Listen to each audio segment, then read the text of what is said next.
रूस यूक्रेन युद्ध रुकने का नाम नहीं ले रहा है। यह युद्ध सतत रूप से आगे बढ़ रहा है और बहुत विस्तारित होता जा रहा है।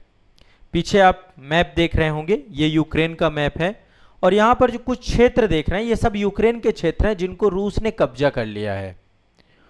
अभी हाल ही में, अभी इस समय रूस की हालत भी बहुत बुरी है। यूक्रेन ने भी युद्ध को एक नए जो है डायमेंशन में ले गया और यूक्रेन ने ये कब्जाए हुए काफी क्षेत्र पर अब यूक्रेन भी लगातार बाउंस बैक कर रहा है और इन क्षेत्रों पे भी अभी इस समय कब्जा कर रहा है, यूक्रेन भी कर रहा है। अभी मैं बताऊंगा, इस पे डिटेल में बताऊंगा। दरअसल देखिए, ये सेशन के पीछे का पर्पस ये है कि इस युद्ध से जुड़ी हुई एक बहुत बड़ी अपडेट है। एक बहुत बड़ी अपडेट क्या है, पहले उसे समझ लीजिए।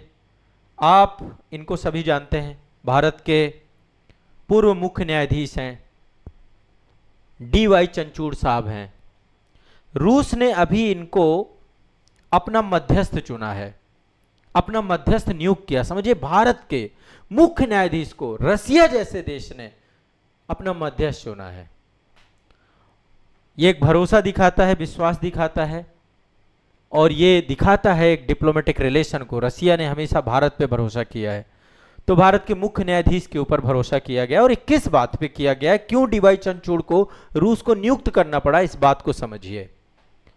दरअसल यूक्रेन का एक सरकारी बैंक है जिसका नाम है ओट्स बैंक। ओट्स बैंक, अभी आऊंगा मैं इस पर डिस्कस करूंगा। यूक्रेन का एक सरकारी बैंक है, उसने जो है रूस के खिलाफ एक अंतरराष्ट्रीय निवेश संधि के मामले में एक जो है एक याचिका दायर की है रूस के खिलाफ। एक विवाद निकल के सामने आ चुका है और उस बैंक ने कहा है कि रूस ने जो यूक्रेन में कार्रवाई की है, सैन्य कार्रवाई की है, उस सैन्य कार्रवाई से जितने भी ये सीमावर्ती क्षेत्र हैं, है ना, ये सारे सीमावर्ती क्षेत्र हैं जो कि रूस के कब्जे में भी आ चुके हैं और यहाँ पे पूरी अशांति है पूरा। चाहे डोनेटस्क हो, लुहांस्क हो, खेरसान हो, जेपोरोजिया हो, ये सारे के सारे शहर हैं। ये आप देख पा रहे हैं ना क्रम से, ये सारे शहर हैं, यहीं पे ये पूरा रशियन कब्जे में आ गए हैं। तो बैंक ने बोला है कि इस युद्ध के कारण से उसका पूरा का पूरा बहुत नुकसान हो गया है, खरबों डॉलर का नुकसान हो चुका है, उसकी संपत्ति, परिचालन नुकसान। तो उसने पूरा एक केस दर्ज किया है, किसके ऊपर, रूस के ऊपर। प्रॉपर एक ट्रिब्यूनल गठन किया जाएगा, ठीक है, और उस ट्रिब्यूनल का हिस्सा बने हैं DY चंचूड़। दरअसल एक संधि है, मैं आपको बता देता हूं, एक संधि है रूस यूक्रेन के बीच में, एक द्विपक्षीय निवेश संधि है, ठीक है। तो उस निवेश संधि के तहत जो है 3 सदस्यीय ट्रिब्यूनल बन रहा है। उस ट्रिब्यूनल में जो है DY चंचूड़ जो है उसका हिस्सा होंगे, ठीक है, समझिएगा। पहले DY चंचूड़ जी ने जो है मध्यस्थता को जो है पूरी तरीके से खारिज कर दिया था, लेकिन बाद में वो इसके साथ जुड़ गए। तो DY चंचूड़ जी 10 नवंबर 2024 को भारत के 50वें मुख्य न्यायाधीश बने थे। माफ कीजिएगा, रिटायर हुए थे, ये 50वें मुख्य न्यायाधीश के पद से रिटायर हुए थे। कई सारे विवाद भी इनके साथ जुड़े। 2025 में आधिकारिक जो CGI का बंगला था उसमें ये 8 महीने ज़्यादा रुक गए थे, उसको लेकर काफ़ी चर्चा में रहे। और उसके पीछे फिर इन्होंने सफाई भी दी थी कि भाई उनकी दिव्यांग बेटियां हैं, बहुत ही मतलब प्रेरणा स्रोत हैं ये, है ना। बाकायदा जरूरी मेडिकल बदलावों के कारण से उन्होंने उसको लेकर के भी स्पष्ट किया था। तो ये एक बहुत बड़ी बात है, बहुत ही हाई प्रोफाइल मामला है। DY चंचूड़ रूस के एक बहुत हाई प्रोफाइल अंतरराष्ट्रीय कानूनी लड़ाई के मध्यस्थ बने हैं, ठीक है। अब थोड़ा सा एक बार मैं इस मामले को डिटेल में ले जाता हूं। ये तो मैंने ऊपर तौर पे आपको चीजें बता दिया, ठीक है। अब थोड़ा सा आते हैं, अरबों डॉलर का मामला है पूरा का पूरा। ये ओट्स बैंक का कहना है कि 2022 में यूक्रेन पर रूस के द्वारा जो पूरी तरीके से सैन्य आक्रमण किया गया और उस सैन्य आक्रमण के कारण से ये डोनेटस्क वाला क्षेत्र है, लुहांस्क वाला क्षेत्र, लुहांस्क डोनेटस्क का क्षेत्र, खेरसान का क्षेत्र जो आपका है, ये खेरसान वाला रीजन है, यहीं पे जेपोरोजिया वाला क्षेत्र है। यहाँ पर इस बैंक को भारी संपत्ति और बैंकिंग परिचालन, इसमें बहुत करोड़ों अरबों का नुकसान हुआ, ठीक है। तो इस बैंक ने जुलाई 2025 में रूस को एक नोटिस भेजा। उस नोटिस का रूस ने कोई जवाब नहीं दिया। तो इस बैंक ने 7 अप्रैल 2026 को आधिकारिक तौर पे एक मध्यस्थता प्रक्रिया की शुरुआत की। 1998 में रूस और यूक्रेन के बीच में एक संधि हुई थी, रूस यूक्रेन द्विपक्षीय निवेश संधि, और उसके तहत पूरी की पूरी मध्यस्थता प्रक्रिया या ट्रिब्यूनल आपका चलाया जाएगा। कोई अंतर्राष्ट्रीय न्यायालय मामला नहीं जा रहा, एक न्यायाधिकरण बन रहा है, एक ट्रिब्यूनल बन रहा है। अच्छा, इससे पहले भी हुआ था मामला, जब ये क्रीमिया में मामला आया, ये क्रीमिया इन्वेड किया था 2014 में, जब क्रीमिया विवाद आया था तो एक आपका जो है परमानेंट कोर्ट आपका जो होता है ना, परमानेंट कोर्ट आर्बिट्रेशन जो आपका होता है, उसने रूस को दोषी ठहराया था, और रूस को दोषी ठहराते हुए उस बैंक को करीब 1.1 बिलियन का हर्जाना, 1.1 बिलियन डॉलर का हर्जाना देने का आदेश दिया था, और उसमें रूस शामिल नहीं हुआ था। ठीक है, उसमें रूस शामिल नहीं हुआ था। रूस ने वो पैसा वापस नहीं किया था।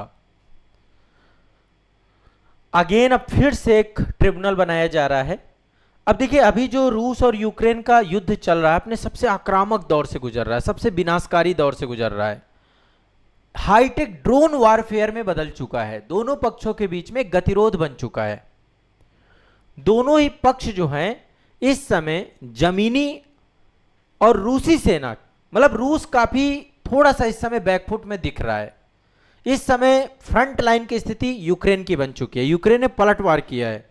राष्ट्रपति व्लादिमीर जेलेंस्की ने कहा है कि यूक्रेनी सेना ने एक अभियान के तहत लगभग 745 वर्ग किलोमीटर के क्षेत्र पे फिर से कब्जा कर लिया है। यानी कि यूक्रेनी सेना जो है लाखों की संख्या में ड्रोनों के माध्यम से रूस में हमला करवा रही है, और रूस की सेना को आगे भी नहीं बढ़ने दे रही है। रूस इस समय काफी दबाव में आ चुका है, रूस की सेना की रफ्तार धीमी हो गई है। हां, अभी यहां पे दबदबा कायम है रूस का यहां पे दबदबा कायम है। डोनबास के क्षेत्र में कई सारे शहरों में अभी भी रूस की सेना यहां पे प्रॉपर है, और ये क्षेत्र कब्जा किया जा चुका है रूस के द्वारा। अब इस समय रूस के जितने भी ऑयल रिफाइनरी हैं, सभी पे आर्थिक तंत्र पे चोट दे रहा है। इस समय सभी ऑयल रिफाइनरी को तबाह किया जा चुका है, बड़ी, छोटी मोटी नहीं, बड़ी।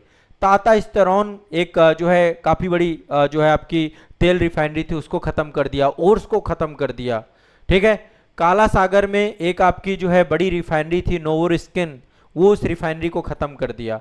तो ओवरऑल कई सारे नौसैनिक अड्डों पर, अनाज टर्मिनलों पर, तेल रिफाइनरियों पर, सभी जगहों पे बमबारी कर रहा है यूक्रेन, और रूस की हालत खराब हो चुकी है।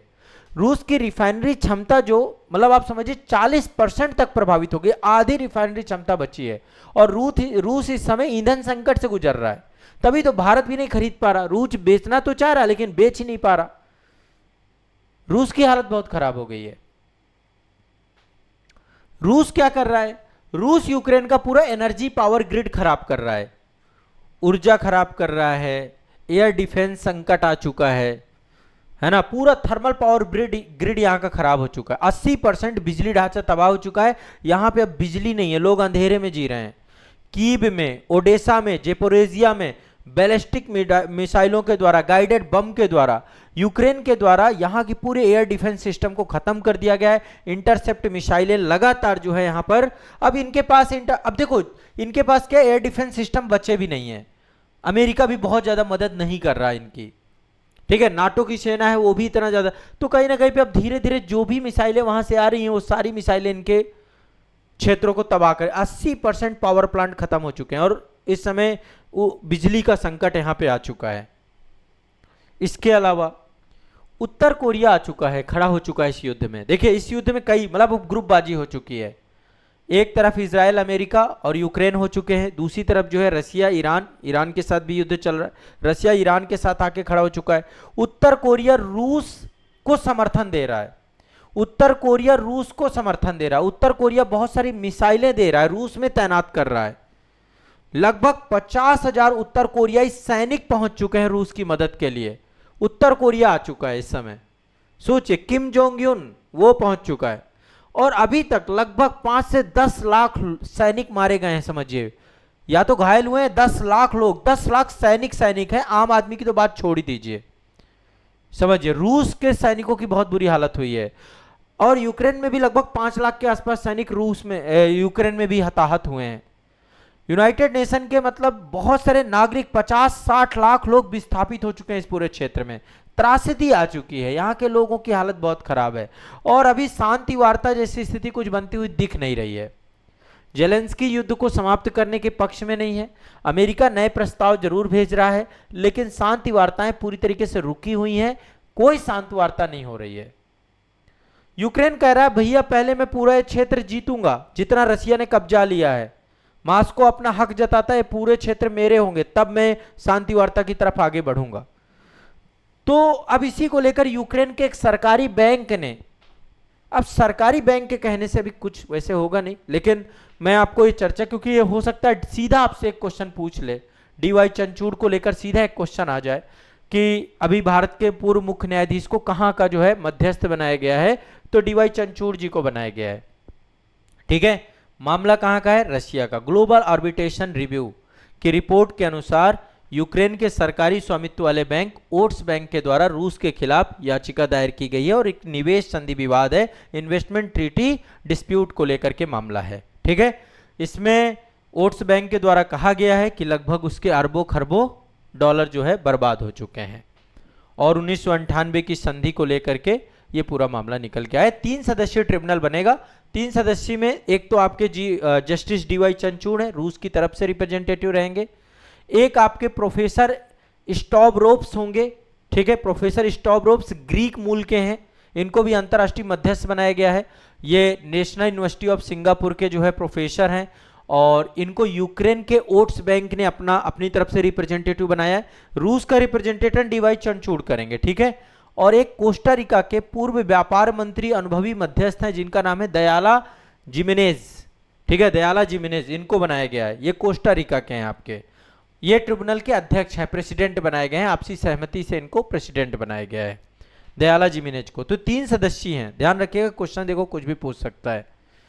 कानूनी विशेषज्ञों के अनुसार किसी भी पार्टी या नामित मध्यस्थ का मतलब ये नहीं होता, जैसे जस्टिस डीवाई चंद्रचूड़ यहाँ के वो एक लॉयर के रूप में काम नहीं करेंगे। यहाँ पे ट्रिब्यूनल के एक सदस्य के तौर पे एक स्वतंत्र और निष्पक्ष होकर के अंतर्राष्ट्रीय कानूनों को पढ़ेंगे, अंतर्राष्ट्रीय नियमों को पढ़ेंगे और उसके हिसाब से निर्णय लेंगे। यानी एक जज की तरह, एक न्यायाधीश की तरह वहां पे काम करेंगे।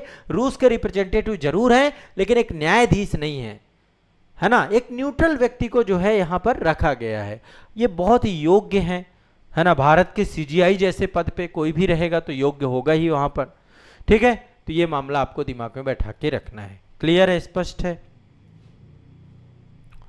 तो ये पूरा मामला इंपॉर्टेंट है, काफी चर्चा में है इस समय में। ओट्स बैंक यूक्रेन का प्रमुख सरकारी स्वामित्व वाला कमर्शियल बैंक है आपका, यूक्रेन का सरकारी बैंक है और यूक्रेन के सबसे बड़े वित्तीय संस्थानों में से एक है। इसका मुख्यालय कीव में था आपका। सोवियत संघ के समय स्टेट सेविंग बैंक के नाम से उसी का हिस्सा था, स्टेट सेविंग बैंक का। जैसे हमारे यहाँ पे आरबीआई है, वहाँ पे स्टेट सेविंग बैंक था आपका। ठीक है, लेकिन जब यूक्रेन आज़ाद हुआ तो यूक्रेनी सरकार के नियंत्रण में ओट्स बैंक आपका आ गया। ठीक है, और हाल ही में जो पूरा का पूरा विवाद है आप सभी जानते हैं। आर्बिट्रेशन मध्यस्थ को लेकर के भी मैंने स्पष्ट कर दिया। ठीक है, तो अब जो है जो भी मामला होगा उसको लेकर के डिस्कस करेंगे आगे आने वाले सेशन में। इसको लेकर और भी जो चर्चाएं होंगी, देखो कोई ऐसा नहीं अंतर्राष्ट्रीय न्यायालय में मामला नहीं जा रहा, एक मध्यस्थता न्यायाधिकरण बनाया जा रहा है, एडहॉक इंटरनेशनल आर्बिट्रेशन ट्रिब्यूनल बनाया जा रहा है और तदर्थ न्यायाधिकरण की तरह काम करेगा और इसमें 3 मेंबर रहेंगे और एक तरीके से इसके एक स्वतंत्र न्यायाधिकरण है। अदालती कार्यवाही, प्रशासनिक व्यवस्था सुचारू रूप से चलाने के लिए अंतर्राष्ट्रीय संस्था के तौर पे काम करेगा। ठीक है, परमानेंट कोर्ट ऑफ आर्बिट्रेशन जिसका मुख्यालय आपका द हेग में है, नीदरलैंड में है, वो अलग है आपका। ठीक है, अंतर्राष्ट्रीय न्यायालय अलग चीज है। मध्यस्थता की सुनवाई कहाँ होगी? किसी न्यूट्रल प्लेस में, न्यूट्रल प्लेस में होगी। न्यूट्रल प्लेस कोई भी हो सकता है, जिनेवा हो सकता है, जिनेवा स्विट्जरलैंड में आपका ना, जिनेवा में हो सकता है, कोई भी अंतर्राष्ट्रीय शहर जो न्यूट्रल शहर हो जहां पे किसी तरीके से किसी का कोई दबाव ना हो, वहां पर आर्बिट्रेशन काम करेगा आपका ये पूरा। ठीक है, ये आपकी खबर है, ध्यान रखिएगा, बहुत इंपॉर्टेंट खबर है। रसिया ने भारत पे भरोसा जताया है और डीवाई चंद्रचूड़ को मध्यस्थ बनाया है।